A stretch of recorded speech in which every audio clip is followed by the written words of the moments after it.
ఇదే మేము ఇది మన చట్టసభలో ఇచ్చే మాట. ఒకసారి ఇది కూడా మీకు పటేల్ గారి మాటలు గుర్తు చేస్తాను.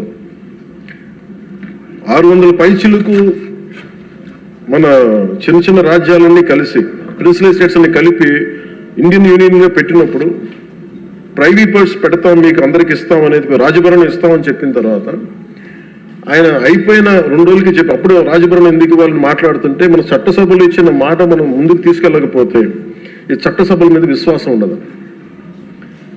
అది రాజభరణం తీసేసిన తర్వాత కూడా దాని ముందే ఆయన చెప్పారు, రాజభరణం తీసేసే మైండ్ సెట్ లో ఉండడం ఆయనకు అర్థమైంది అనుకుంటే ఆ కాంటాక్ట్స్ లో చెప్పారు అధ్యక్షుడు. అలాగా మేము దిస్ షుడ్ బి కమిట్మెంట్. నాకు లోకేష్ గారు చెప్తా, ప్రతి ఒక్కరికి ఇదే భయం ఉంది, మళ్ళీ రేపు పొద్దున వీళ్ళు వస్తే ఏం చేస్తారని. ఏమి చేయలేరు, రారు, ఏమి చేయలేరు. దానికి ప్రతి పెట్టుబడి పెట్టేవాడు, భూమి ఇచ్చిన ప్రతి రైతు, సెంటు భూమి ఇచ్చిన రైతు దగ్గర నుంచి 1,00,000 కోట్లు పెట్టిన మన